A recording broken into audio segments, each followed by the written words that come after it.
Hey folks, welcome to our March webinar. Welcome to all of you, wherever you are from across the world, across the continents. On the webinar topic of bridging the board CISO gap. My name is Umang. I'll be the moderator for the webinar today. Super excited to discuss the topic. What inspired us to pick this topic among many others that we typically go through every month is actually a conversation we had with many of you at different venues that we visit every month. And this topic comes up often where CISOs come up to us and ask, how do you help CISOs communicate better with the board, especially in light of the new SEC regulations where CISO's role has throttled to the forefront? And we thought no better than bring the two most expert on this topic on this webinar. Our first guest today is Val. Val has been a trusted advisor to C-suite and C executives and has been at EY, Cognizant, and now at Cyber Frontier Foundation. Now, Val, do you want to quickly give an introduction to yourself? Well, I think Umang, you said it all. Thank you for having me on this webinar. We've spent a ton of time specifically on the Cyber Board Book project related to this subject, and we'll be taking away lessons from that and what we have kind of been able to get from the discussions that we've had for years now. Awesome, thanks. And our second guest today is an intern we invited from outside to join us for this webinar. No, that's a joke. We have founder and CEO of Balbix, who's been doing this for many years and advising CISOs. Gaurav, quick introduction to yourself too. That's exactly what you said. I'm an intern in cybersecurity. Right, lifelong. Intern to people like Val and intern to all our CISO customers, all that. I'm just trying to help figure out exactly what is happening and how we Balbix might be able to help. Awesome. Thanks everyone. So before I start, a quick housekeeping tip for everyone. We have poll questions throughout. Please answer and engage them. That'll help us make sure that we provide you the right insights. And also, we have at the bottom of your screen a way to ask questions. Ask along the way. This is meant to be helpful, informational to you. We obviously have a few questions that we typically ask our panelists that we have prepared by asking our attendees ahead of time. But if you have anything else, please throw them on the menu and I'll be happy to pick them as we go. So without further ado, just to get started here and warm us up, Val, I'll direct my first question to you. And kind of like the centerpiece of the topic, which is when we talk about bridging the board and the CISO gap, can you walk us through the actual challenge that the CISOs face, especially in today's day and age, to communicate the importance of cybersecurity to the board? Well, I think that's this question is like foundational in terms of what CISOs do to protect and defend the organizations, and how can they communicate that to the board and make sure that the business understands. Cybersecurity traditionally has been a very technical topic. It emerged from the IT networking days and worlds to where we are today, where the whole notion of cyber is not just limited to technology, but to overall broad business risk, geopolitical risk. We're talking about nation state attacks all the way down to activists and activists. So there are specific challenges when you talk about effectively aggregating all that information, being able to strip out the technical details, but be able to maintain the sanity of the organization, the fidelity of the messaging, and all of that, and translate that technical and overall risk to a business risk posture. And I think that is where we have seen the biggest challenges, right? Most of the businesses do think that this is a technical issue, but how do they relate to their day-to-day business, operations, and both put opportunities and struggles, right? Business is a matter of taking risk, and without that, there will not be business. And cyber is a critical element of that risk. I think that translation is very difficult. So, I go back to the conversations that I have had with many, and that distills down to how can we translate the technical to the more business oriented. And cybersecurity, if at all, is a challenge for the board, is not a technology issue. It's a language issue. Right? Yeah, that's good. That's good. So so that makes sense. So there is a translation issue. Gaurav, anything else? So translation is one, communicating technical to business term is second. Is there another dimension here? Yeah, I mean, there is the most important dimension when it comes down to talking to senior executives and board, and that is that you have to go from being, in your communication, you have to go from being project oriented, problem oriented, to outcome oriented. And what that means is that, the board, the CFO, the CEO, they are used to thinking in terms of outcomes. And when we present something as project oriented, problem oriented, challenge oriented, compliance oriented, and don't bring in the outcome, negative or positive, then we are not really having a conversation. And the second point I will make is this is not unique, right? Many, many years ago, there was a new elevation that happened, and that was the elevation of the CIO into the executive suite. And CIOs very quickly learned that they could not talk about IT projects anymore. They could not talk about events and downtime and all that. They had to talk about the business outcome they're delivering. So we are at the same place with cybersecurity now, which is that I can't just live in these basic things, the world of CVEs and events and SOC, and my SOC is working so hard and all that. I had these many events I shaved off. This event happened. This is how it happened. That language is not relevant. I mean, what is more relevant is, and what is also not relevant is cliches. Right? I mean, once you go from the cliche would be, tell me how you will let me sell more of my product. Well, that's not what cybersecurity does for the most part. Right? We are a risk item. Right, for the most part, we have to make sure that we prevent large losses in the balance sheet, which were not expected or sudden.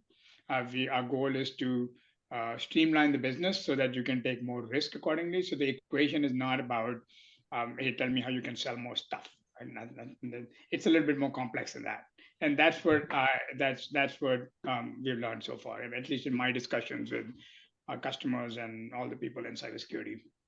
Yeah, that's excellent. So that sets me up for our first poll question, which is sort of piggybacked on this. So we have identified obviously a couple of dimensions here, right? One of us is a translation, one of us technical, the other one is having a more outcome-based approach. So my first poll question for the audience is, how effective are you, or do you feel today you are, if you have a board, to convince the board to give you the right investments you need for your cybersecurity investments or your initiatives?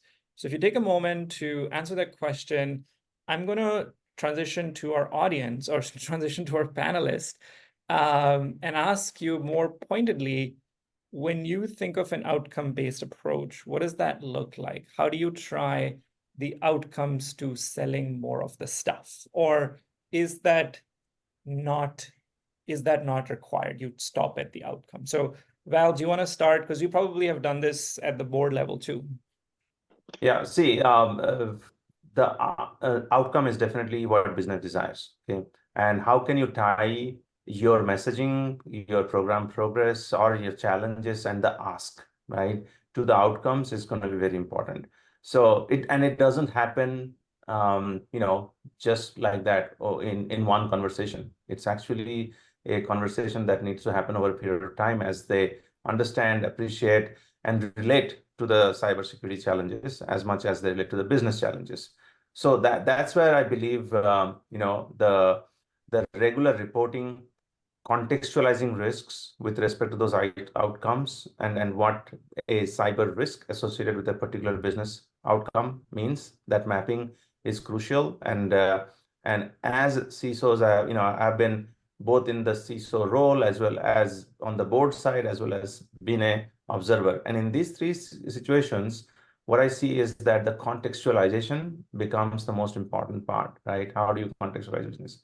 Then the other item that I believe is understanding of the risk exposure, because businesses are used to taking risks. I'll come back to that point all the time, because businesses are used to taking risk, calculated risk, and how can you make sure that business understands the kind of risk they're taking, right? Because even if you open up you'll never have all the budget, or even if you have all the budget and all the money, you couldn't still solve this problem, right? This is a system. Some of this is systemic, some of this is industry-wide, some of this is global. And that's where we have to, tie the risk exposure and understand the context of that risk exposure, and let the board make a, kind of an informed decision, as well as guide you back, right? And this is where also you have the relationship between the CISOs, the C-suite stakeholders, and the board collectively, steering the organization in a manageable risk position, right? Yeah, makes sense. So sort of building on that with you, Gaurav, if there was a wow report that CISOs could send to the board, what are the first two lines of that wow report look like? The first line would be about visibility, being able to talk about your risk in dollars, maybe divided up by business units. The one thing, of course, you have to make sure it is traceable down to actual things. It's not just dollars on a pretty picture, or not just red, green, yellow. It has to be dollars of risk, which have to be traceable to things that an IT person might understand. Hey, I have $25 million of risk in this business unit because my mean time to resolve vulnerabilities for the highest risk items is 27 days, and that's too much, too high. It should be 7 days or something like that, right? It has to be tied together. Or because my two-factor authentication is only enabled on 3/4 of my app. So that kind of traceability has to be. So that's one. The second thing in the report has to be about next best steps, right? So senior people, board members, CEOs, CFOs, at least in my experience, having spent a lot of time with them, including at my own companies, is they do not look for their executives to bring problems to them. They look for their executives to also come armed with solutions. So a risk report without actionability, a risk report that just makes me unhappy, is meaningless. Might as well not go there. So that really takes down to before I show that report, I would kind of make sure I understand the next best steps. I agree with them. I have a plan. And my ask, the thing that we talked about earlier, that like my ask is, guys, if you don't like it, that's fine. I mean, I don't like it either. What is our acceptable level of risk? Oh, it's 35 million, not 70 million. Okay, let's bring it down. So these are my next best steps for 35 million. These are my next best steps for 8 million of risk, right? And this is how much it will cost us. So that calculation, that pre-calculation has to be in my back pocket. You may not get asked for it, depends on the kind of board dynamics you have. They may just say, okay, go fix it, right? Or you might get into a spirited discussion based on what you said, and they say, what do we do now? And you better have a plan. Yeah. Yeah, if I can add to that, taking the translation into the initial opening of this, discussions that you typically have, you only get so much time with this collective, right, with the board. So the more crisp you are in terms of the problem and the ask, the better it is. So for that, you need to have a very clear idea of what kind of metrics are you bringing to the board. What have you done to vet those metrics, and how are you able to quantify those metrics, right? So that they can take a calculated risk, right? Calculation without quantification, just beats arithmetics, which is the fundamental truth, right? Yeah. So making sure that we have that line of communication with the facts and figures at that level, and then you should be able to back it up. I mean, typically would go with one slide with 4 quadrants, and we get stuck in 30 minutes on one, right? Because that's probably what got their most attention. Yeah. So that, by the way, just brings me to this poll question, which audience responded, and 60% of the folks said they feel that they are somewhat persuasive. So not to sort of call out the negative, but also then shift the gear towards the concept of somewhat persuasive for a second. Can you guys talk about what is going well that they should continue doing? I think the attention has been there. Look, if you're having this conversation 5-10 years back, there was not so much a recognition, right? It has been at the expense of others for sure. There have been a lot of highlight breaches and headline, breaches that we have gone through to come to this point where SEC pays attention, and of course then the board pays attention, and it has been going around that. So I think the attention is there, and the need is there, right? So if you think, if I tie back to our previous point of what we were discussing, some of the metrics are very clear in terms of compliance, operational metrics. If you talk about compliance, you have GDPR, CCPA, HIPAA. You talk about there's compliance regulatory requirements out of the wazoo now, right? And which you have to, as a public, especially as a publicly traded companies, the large ones that we work with, have to have that. Second is operational metrics. In that case, you have the mean time to detection, the response, the mean time to response, the number of severity incidents. Typically, we have board meetings every steerco meetings leading up to board meetings, and the first question asked, is asked by the chair is, did you have any severe incidents that has not been published, right? You're not required to publish everything. Unfortunately, hopefully you don't have to go through that, but you have to give them a sense of what we are facing now. And what is our effectiveness of the incident response or recovery process, right? Because resilience is a big part of the board discussion. That if we were to shut down, like if you think about the Change Healthcare situation that happened, right? I mean, there are still 34, maybe majority of the doctors and providers still not getting paid, right? So how can a business bounce back from that? How can we contain the situation if it were that, as a business? How can we not contaminate our providers and suppliers or the uptake? So those discussions have to be part of that, because they are fundamental to the business, what the business that we do and how we operate, right? And that I believe we have a very ripe moment at this point to do that, because the board is paying attention. Another thing that I'll clarify here, like, we had a particular session, or a chapter in the cyber board book on that, about the role of the board and the role of the management, right? I mean, you don't have the management playing the role of the board, or not the other way, right?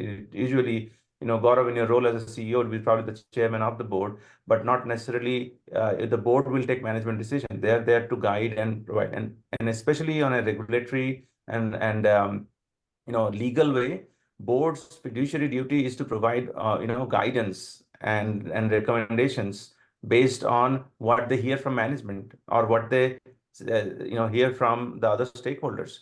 They're not making decisions for you, right? I think that is a very fundamental difference that I think is not widely understood. People think that board is going to give them a decision. Boards, typically in public boards, if you go to, they're not going to give you a decision. They're going to hold you to your decisions, and from the management, they're going to give you the guidance. And I think that if you understand that metrics, actually, I have seen the board CISO and the board C-suite interactions are much better, because you're not going there. And that goes back to also what Gaurav mentioned, right? That you don't go there with problems. You go there as a management or senior leadership team with problems and options to solve them, and then you seek the guidance of the board to engage them, and they are doing their fiduciary duty by providing that guidance based on their knowledge. Right? For sure. Yeah, that makes sense. So changing gears a little bit, I think we talked about the communication gap through language, outcomes, contextualization, talking about dollars, actionability, next best steps. but also keeping it real by talking a little bit about what's existing, which is compliance metrics and operational metrics. So there's a good bit of information. But at the end of the day, to seek and be successful, you need budgets. So my next poll question for the audience is, what is your cybersecurity budget situation look like? Is it going up? Is it going down? Is it flat? So while you answer that question, Val, let me start with you for this one. Assume for a second that the budgets are reducing in cybersecurity. We'll find out in a second what the audience sees and feels. What kind of arguments should CISOs have to ask for more budgets? And when I say argument, I mean effective arguments, not. Well, we would all wish for additional budget at every role, CISOs nonetheless, right? So, typically where we have seen successful, budget increases. I'm curious to see what the poll comes back with. I'll not say where we are because I have a feeling for that already. But where we have been successful primarily has been enabling business to do more, right? Many of the when you are going by a reactive mode where you're saying, okay, I have an incident or had an incident, I need to fix this. They will probably guide you back to effectively use the resources you already have better, right? Which is in majority of the sources. But when you are able to enable business to do more, I mean, this goes back to frictionless access to resources, whether it's for the customers or for the internal enterprise users, especially for the large clients and customers that we work with. Reducing the friction. That's where security comes into play, and for the most part, security has been known to increase friction. So if you provide frictionless enablement to business, I think that is the top of the line, and this includes single sign-on, includes efficiency through providing context-based access to resources, fast onboarding. And that's why you see some of these projects like, even though they never see the finish line, but they actually get a lot of budget is identity access management and all, right? So you are reducing the friction. Second, where you see is reducing efficiencies in business transactions and also reducing the regulatory exposure, right? That's another area that we see. I mean, that's real. You will have very good support from your general counsel, your CFO. Nobody wants to pay the fine and the penalty. And that's why also this whole SEC, the thing becomes way more of a resource than a hindrance, I would say, right? Because now you can go and say, I need certain such things to be done to report on my 10K, and I want to make sure that I have that, and this is the things that I have, these are the things I don't have, right? So that becomes a second ammo that you could use, right? The third one I see is typically in the situations of M&As, mergers and acquisitions, which when markets are active and which is now during M&As, you have the opportunity to actually go for something that utilizes the synergy of the two companies and are able to cut down business costs, operational costs, and all this. These three have 100% assurance of getting at least an increment, and if not a major uplift, but at least budget increases doesn't decrease. Yeah, makes sense. So by the way, the poll responses, don't know if it'll surprise you, but 50% folks said that the budgets are flat. 30% says it's going up. 10%. I just want to talk to those 30% people, and everyone else can leave this. No, but jokes aside, Gaurav, I think you'll have some interesting pointers here, right? Now, assuming that let's say for a second, the hard times are behind us. Of course, for the people who think their budgets are flat, that's not true, right? They have to do more, but they have the same budget.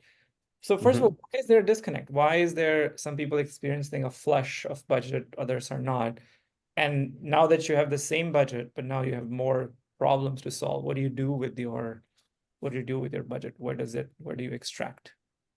So three things. First off, one of the key insights from what Val was saying earlier, and he covered most of it, right? And advice on how to get a more persuasive budget conversation. And that is that you're not really talking to the board. You're talking to your senior leadership team first. And Val kind of mentioned you have to get your GC on board, your CFO on board, and I think that thing gets lost. It gets lost because the CISO and the security leaders have traditionally not been in the boardroom, right? So some of us don't really understand the dynamics of what happens before you go to the boardroom, and the reality is like the board is not going to make any management decision. The management is going to make management decision, and budget allocation is a management decision. So if your CEO doesn't go and say, I need to allocate, or CFO doesn't go and say, I need to allocate extra money for, I need more money because of my cyber risk, your board is not going to agree or disagree. They're just not, that's not what they do, right? So the board might say, I think you guys are behind on cybersecurity, do something about it, but that still has to be translated into budget allocation or not by the senior leadership team. So you have to get your senior leadership team on board, which is the CEO and the CFO primarily, and your general counsel maybe as well. So then it really comes down to is the other aspect, which is in the world of today, why is it that we have two types of folks? And that is because if you kind of look at the economy, there are parts of the economy that are struggling, and there are other parts of the economy that are growing. Right? I mean, if you look at airlines and hotels, they're all full, or resorts, and I mean, you go there and you have to wait, right? And your airline tickets, I don't know, they're just very expensive, right? So that part of the economy is reasonably doing well, right? I mean, and then there are other parts of the economy, like the traditional brick and mortar people. They are interest rates are very high. That means the cost of doing investments is just simply skyrocketed. And how do I deal with that? So cybersecurity has to deal with it. Now, what we have found is that if you make an argument which is about the total cost of ownership, right, where you can bring in the fact that if I don't do X, then this is what will happen, that is helpful, right? So paint it truly as a risk argument, right? I mean, you have a choice. We can either close that gap, spend that money, or not. And in this case, our expected situation is supposed to be this. In this case, our expected situation is supposed to be this. Now, there's a few double clicks on that. And one of the double click is that when you are making any argument with anybody, you have to acquire trust before people will believe you. And one of the things that we have noticed is that increasingly your senior leadership team and your board is a little leery of all the promises and the investment that has gone in the last 15 years into cybersecurity. And there's always been a lot of promises and a lot of experiments done. And still, when it comes down to cyber risk, it's only higher and higher and higher and higher, right? So you literally have to say, if I was a new CISO, I would just look at what I have and publish a report, a very, very factual report in business language. It is actionable. That's to say, this is where we are, and benchmark it against the best, against the average company. Those kind of things will help you build trust. And once you build trust, you'll find that the senior leadership team is very open. Bring in an outsider, bring in EY, bring in Verizon, bring in people like Val, right? And so it's better than EY because I don't know, better than EY and Verizon in many areas because he was them, right there.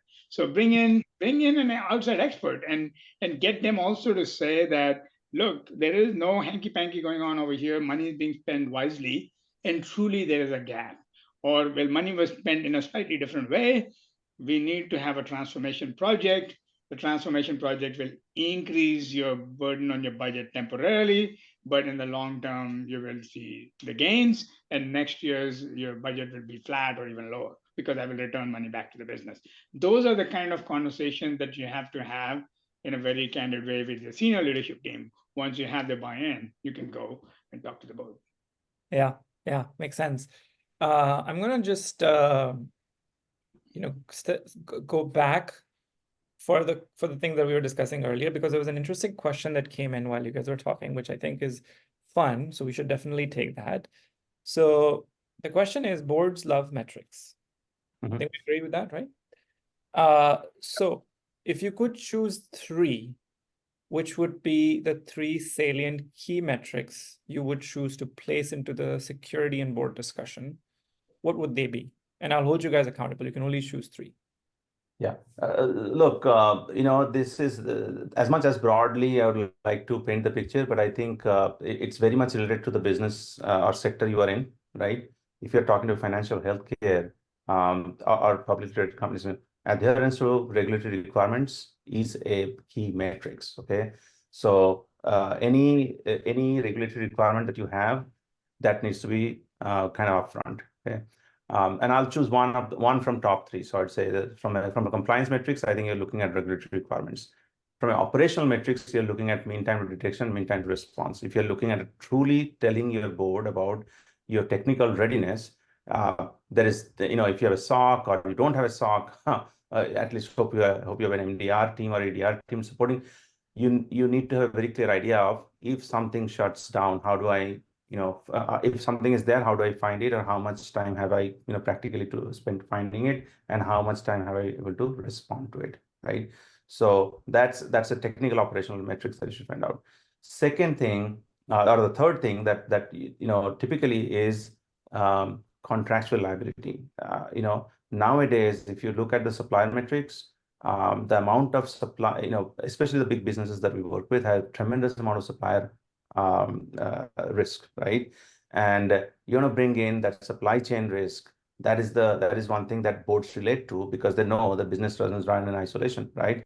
So it's both upstream and downstream contractual risk. So if you have upstream obligations to the customers, you should have a very clear idea about the contractual risk and liability of running, and the downstream supply risk that you are kind of burdened with, right? Yeah. So those three metrics from each level, like compliance, operational, and contractual, those three things are very relevant for board discussions. Got it. Compliance makes sense. Operational makes sense. How do you communicate the supplier metrics? What terms are you using? Typically, the third party risk, if you look at now, even the third party going to fourth party to nth party, I mean, that's a place that we have spent a lot of time with our cyber board book, working group and members. That is an area that boards are, board and even senior management and stakeholders are asking more and more questions about, like, what is our risk exposure from the suppliers, right? Be it engineering services provider who builds codes for you, or, I'm not even going to the HVAC supplier. I'm talking about specifically the ones that are hooked collectively to the technology parts, which have the biggest risk in terms of exposure, right? And then you also have the fringe risks from your suppliers. And that is a very contextual discussion you can actually have with the board, in terms of, because you're spending money there, that goes to your operating cost, right?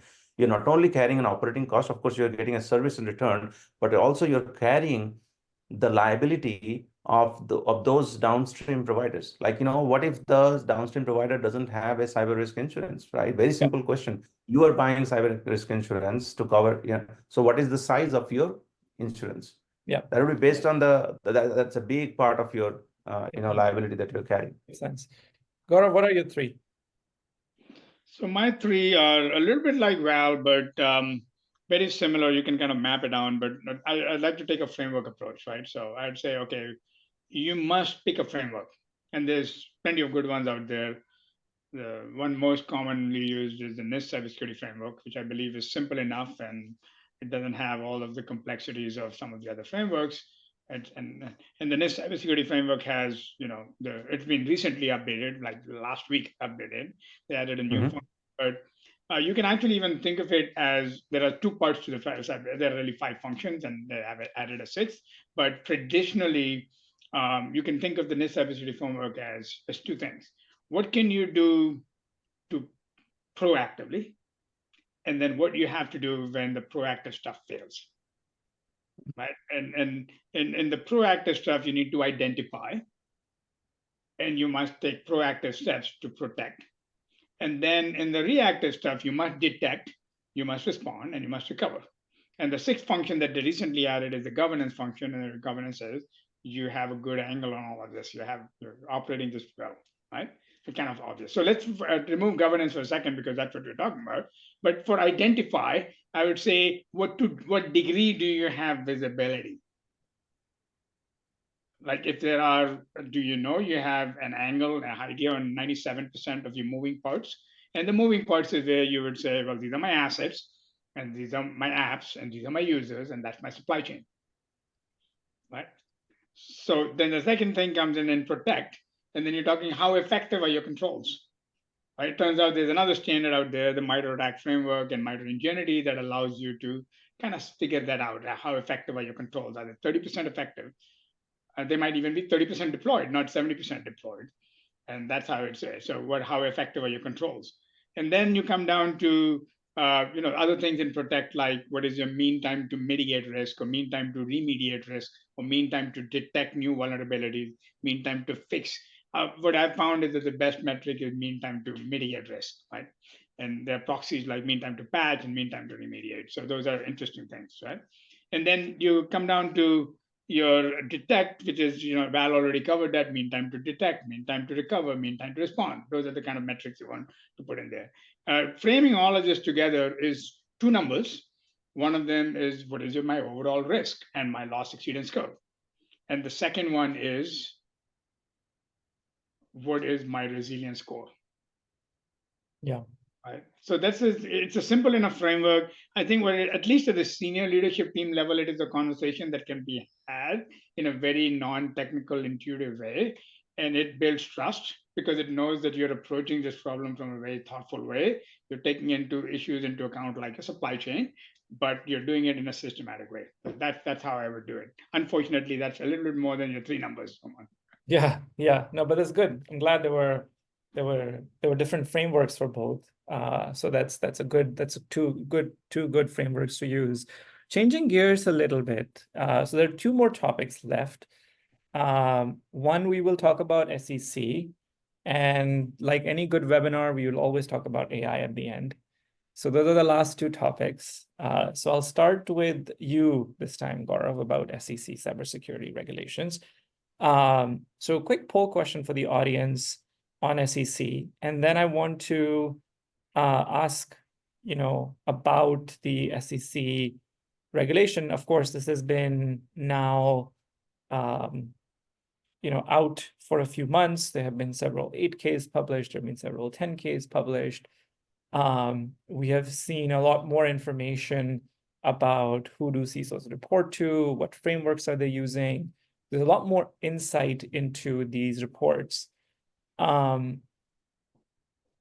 your conversations with CISOs, how prepared do you think CISOs are to meet the disclosure requirements going forward? Meaning, is what you have seen in the 10K enough, or there is more work to be done? And I think in terms of like how we find out, it's only when the rubber meets the road, right? If there was ever a data breach or an incident, then this SEC could investigate and things will happen. But on a scale of 1 to 5, how confident you are that people have the right level of information, or they need to do more work?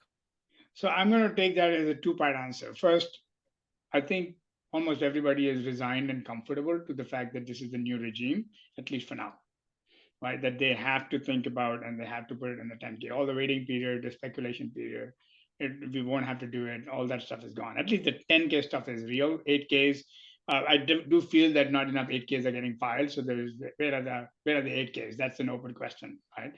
These are people that they don't have systems in place to report 8Ks, but are they getting the national security exception, right? Which we'll find out eventually, right? So people are getting more comfortable with the fact that they have to do this. I think there have been some admirable attempts at getting a lot better, and you can kind of see that. There are at least a few which are still back in the old days, and we have yet to see what's going to happen. So we are on that. I think there's much work that has already happened. There is so much work to be done. Many of the 10Ks are missing the SEC requirements, which is kind of interesting to see how did that happen? How did the general counsel allow that to happen?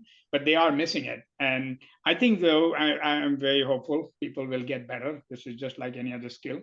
A few iterations and we'll be all in the right place. Awesome. Val, what are your thoughts? What do you think are people missing, or what concerns have you heard in the last 2 weeks? Yeah, so I think say I'll bring it back to first principles of why we need this, and that's because the investors need to know, right? We have so far talked about the internal stakeholders mostly, right? And external in terms of directly engaged customers. But SEC's major focus is to make sure that the investors they're used to knowing about major disruptions if the company loses. Like I think the way SEC Chair Gensler talk about it was like whether a company loses a factory in a fire or millions of files in a cybersecurity incident, it is material to investors, right? So that material was already built into the initial definition that they had. But I think just building on what Gaurav mentioned, I think it's going to be interesting to see how the materiality actually, the material for one organization is not material for another organization, and it's relative to the size, the kind of business they do, and how they participate on the overall public economy. So a material like, for example, a solar wind issue was a material issue for the entire system, right? So is the Change Healthcare issue in terms of incident in terms of Optim. So if you think about those two, I think they show a material impact on the entire ecosystem. However, what's material for the organization is still to be determined. I think that's where a little bit of homework needs to be done, and that's where consultation between SEC is actively with the industry, right? So we have had several forums already where we have discussed this in closed doors and public forums about what does SEC, especially the enforcement team, thinks the material is, right? I think that's where we need to that there will be homework to be done, and that is not to be determined just by the SEC's initial enforcement, but over time. I see this as somewhat like GDPR, because when GDPR initially came in, people were not sure what the enforcement authorities are going to slap a fine. Probably first few fines will see what the what way the enforcement is happening. From the SEC side, I believe that's what's going to happen. I take a lot of heart in what Gaurav mentioned, that that there is a level of readiness now in terms of the acceptance of the requirement, being able to start pushing out the 10Ks that are being pushed out now in terms of reporting, and eventually I think the 8K reporting on the material part will have to settle out in the next couple of years. I mean, it's not something that we can do short term. Yeah, makes sense. My aspirational goal is to have a webinar with one of the chairperson from the SEC in the future. So I think if we do enough, they might hear us and see us and might join us in the future. So last question, and this is actually an audience question. And it'll be good for us to end with this, because this, what is a good webinar without AI? So the question is, today's boards are focused on AI, naturally. It's on everyone's mind, and its impact to business in terms of opportunities and threats. So what do CISOs need to look at AI risks, and how should they communicate it to the board? Yeah, see, I think this question I pretty much get every day from the various boards and senior executives that are interacting with the boards. I think there is a general apprehension about usage of AI, especially in the current generative AI model, with a lot of the data that might contribute to the public corpus. So what the CISO can do is basically work in the same framework that we have. Obviously, you have the same tools. I mean, there are so many AI tools now. It's difficult to tell which one is the AI tool. But you've been an AI based platform for the longest time, so probably better than I do. But be pragmatic about the security, privacy, and legal implications. Right? If I can draw a line back to the cloud days, right? Initial cloud days, where everything was literally, the protection was contractual, right? It was in words in a contract. So right now we are going by words, not technical controls. So you have to use the current technical controls that you have for data security, privacy, IP protection, and that is something that you must already have, right? I mean, if not, then probably just go ask for, or get done already. The other part is the way you treat data. I mean, depending on the organization again, right? Right now, you have to actually treat documents, data, and code with the same rigor, right? Earlier, I think we used to have non-production environments separately, and all of that.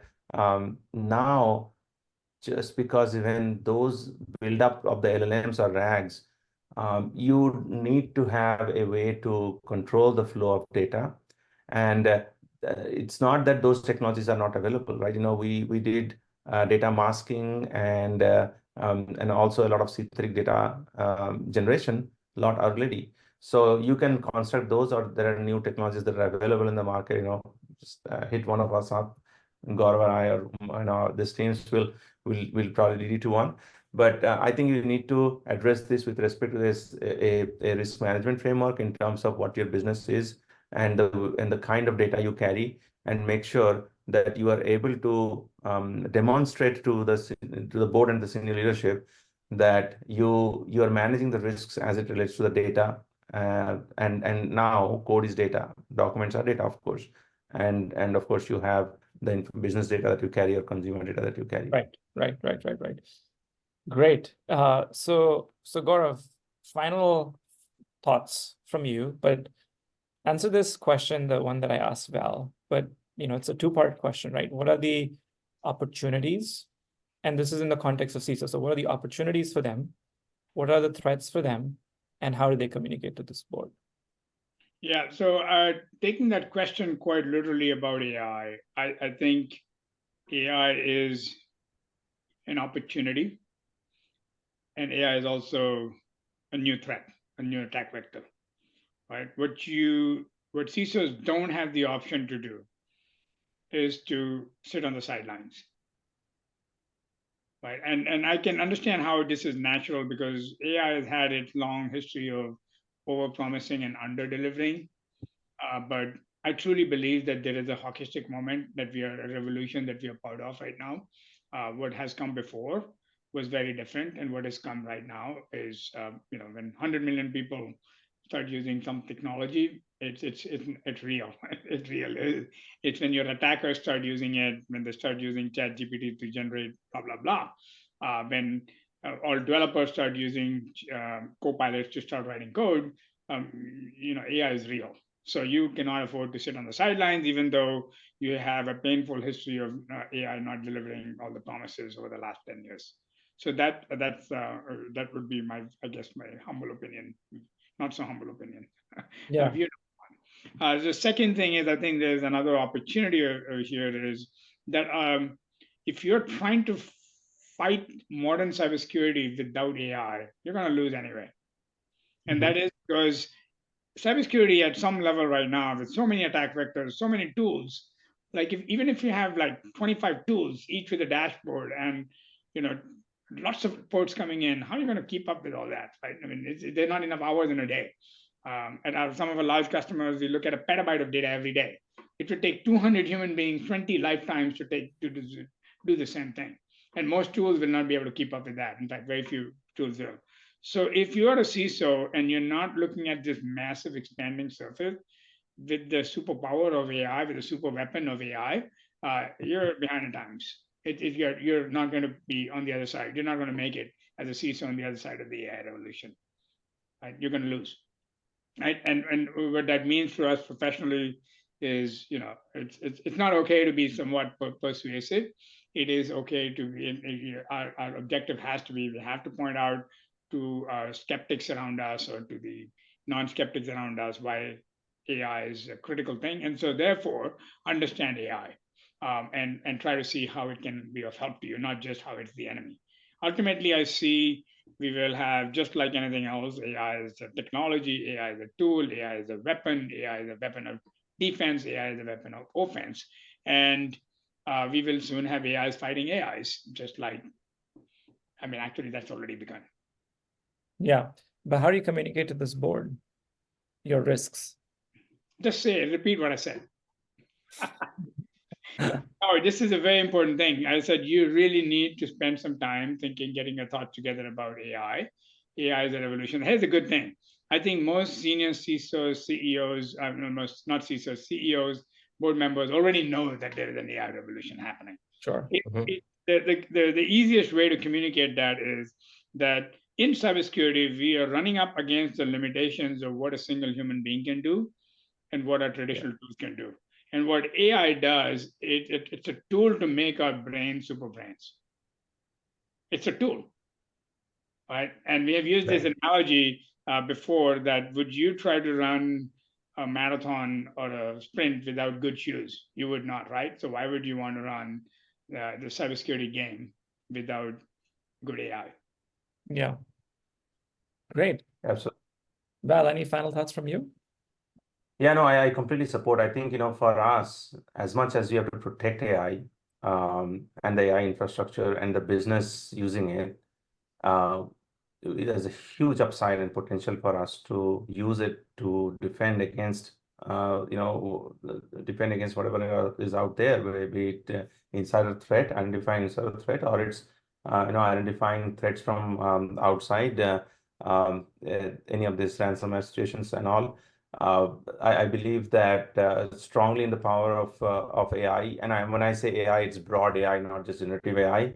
Like AI is a very broad set of technologies and skills that you can bring in, and currently the product that are enabled by it have a better chance. I mean, our cybersecurity in general is beyond human limits right now, right? So if you have to have the wherewithals, I think you'd be very in a weaker position if you are not using the awesome power of AI. Got it. Awesome. Well, thanks again for your time and your insights. Really appreciate. Thanks for joining us, Val, for this webinar, spending the last 45 minutes with us. And thanks to you, Gaurav, too, for spending the last 45 minutes with us. Awesome discussion. We'll summarize this video. We'll summarize this talk and send it over on our blogs. And we look forward to having you on another one of these very soon. Okay, awesome. Thank you. It was fun. Thanks everyone for joining. Yeah, Thank you, thank you for listening in. Cheers.